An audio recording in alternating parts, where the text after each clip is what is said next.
Hey YouTube, back at it again. Today is seat switch day in the Suburban. As you see, you gotta hold this switch just right. And sometimes it'll move. Sometimes it won't.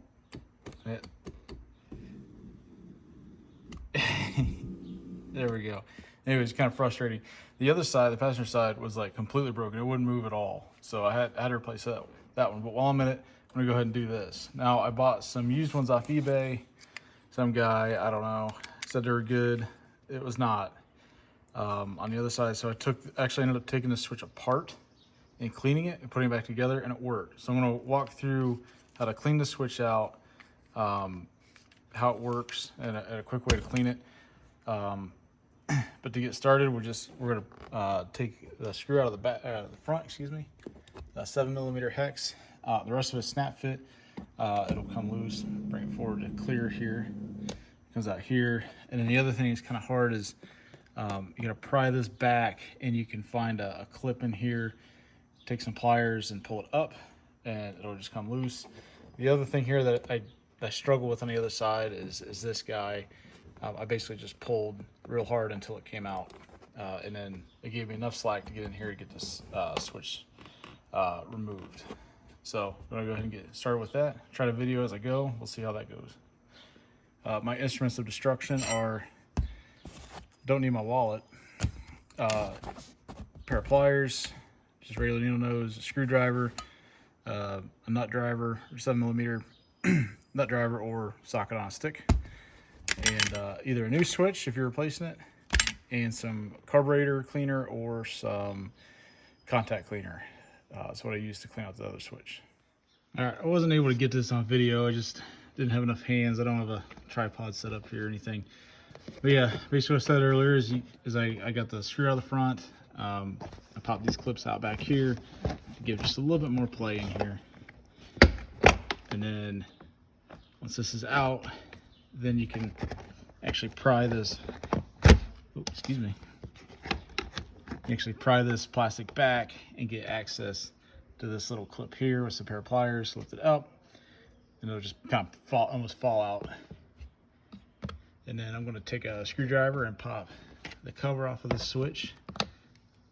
I do that. It's not too much force. It kind of feels like you're going to break it, but you just have to trust that you don't. And of course, it'll just go flying. Cool. There it is.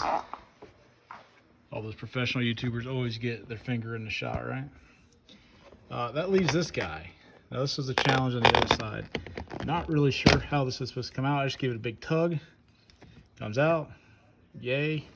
It doesn't come all the way loose, but it gives me enough room to get in here. This is actually pretty easy. All I do is take my screwdriver and jam it in here, right here in the middle.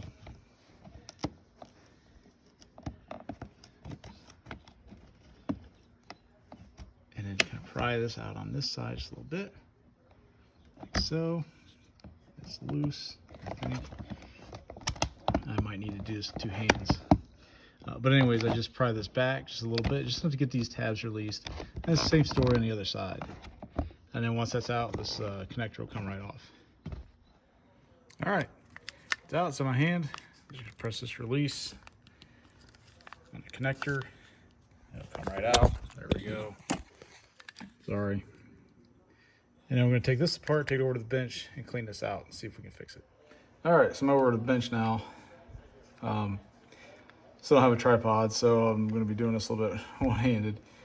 So you can see it's a similar story to taking a switch out, is how to take it apart. So all we have to do is take this shell off the front here, and there's just 4 releases, 1, 2, 3, 4. They come right apart. All I'm going to do is drive a screwdriver in here, just enough to get enough deflection, get that to pop loose, and it'll come right out. All right, like so. Got a little bit of clearance in there. I'll get another one jammed in there, or see if I can wiggle this out and use the same one on the other side. Your choice. Sorry, I gotta do this one-handed. So yeah, all I did was get it started here, wiggle it back and forth a little bit, move the screwdriver to this side, and as soon as I popped it in there, everything just popped loose. Now that's what the inside of the switch looks like. This guy Now the only thing I was having problems with on this switch was up down was work, the tilt was working, everything was working except front to back, right? So that's your front to back. So the contacts I need to clean for the switch are under here. I'm not going to open these other ones up. That's just why risk it. So I'm going to open up this one. But I think the idea is the same. I'll get into that real quick. All right, so here's a close up inside the switch. You see there's kind of there's just a little bit of a emboss in there where it slides back and forth on that track. See if I can get in there. There's one on each side in that track. So all we gotta do is take this upside down U shape, pull it out from either or both sides, and then this thing just pop right out. All right, so I got that pried loose. Go ahead and lift it up. You see these two posts in here on that plastic fall in here. So there's your contacts in here. When those plastic posts slide back and forth, it causes contact to be made in there. I don't know if it's normally open or normally closed. I don't really study it. I don't really care. All I'm going to do is blast a bunch of cleaner in there and get those contacts all cleaned out. I should be using contact cleaner, but I'm out. I don't feel like going to the store and getting some. So I'm using carburetor intake cleaner. And I think it's pretty similar stuff, but that's kind of a guess on my part. But it is yellow metal safe. That's why I'm using carb cleaner, not brake cleaner. It's also easier on the plastic. So I know brake cleaner can eat yellow metals, and I wouldn't be surprised if there's some yellow metals in there. I mean, I can see some right there. So I don't want it to attack that stuff, so I'm gonna use the carburetor cleaner. Now I'm just gonna blast it in here and in here and just try to get that as clean as I can, just by blasting. I can't reach in there with anything, so just gonna use the spray. All right, I blasted away at this guy. Hopefully it's clean. I'm gonna snap this back on. Oops. Make sure it's on the right side. So you can see that little raised part has to go on the thick side of the slot. See, I kind of have a big side of the slot, so it's gonna go on this side. I don't know if that's directional or not. Feels like a switch. Oops. Feels like a switch. Here we go. And then this guy, that's pretty hard to screw up. A little opening here goes by the connector.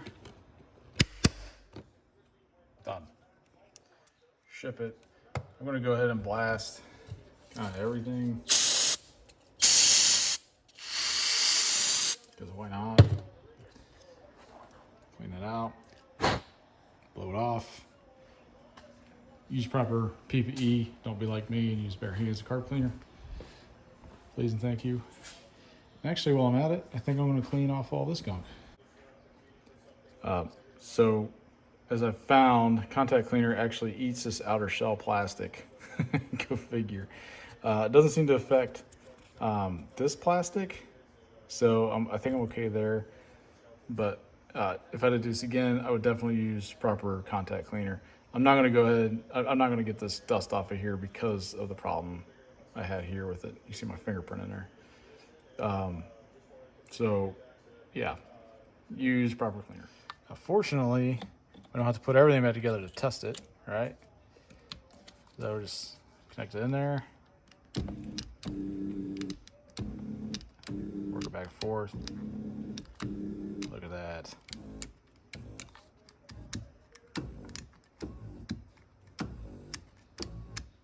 Everything seems to work. All right, time to button all this back together. It's pretty straightforward except for that circlip. I'll show you how to do that here in a second. I'm basically going to do everything except the handle and that circlip, and just in reverse order. So this is going to snap back in.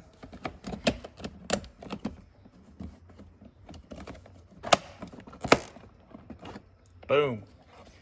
And then everything's going to slide back in. I got to use two hands to do that here in a second.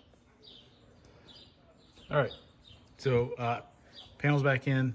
Everything's very straightforward. Just push this back in the hole and get a little palm slap. Snap this cover back on.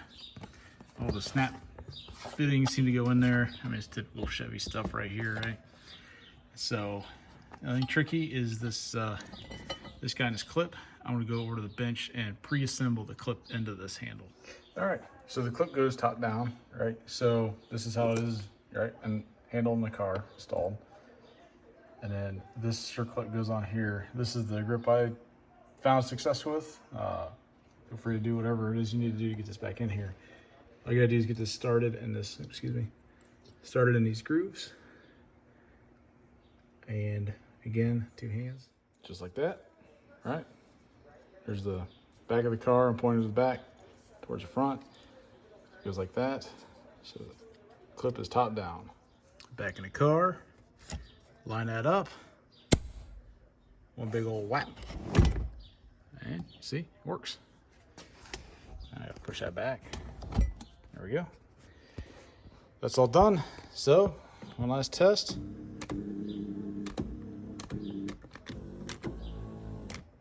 Up, down, back, forth, everything works. All right.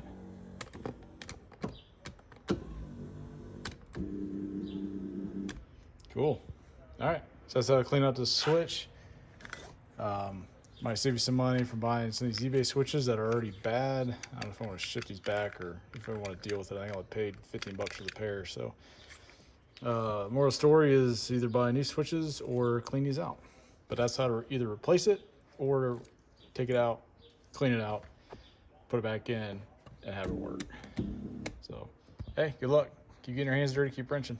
Another finger shot for all the professional YouTubers out there.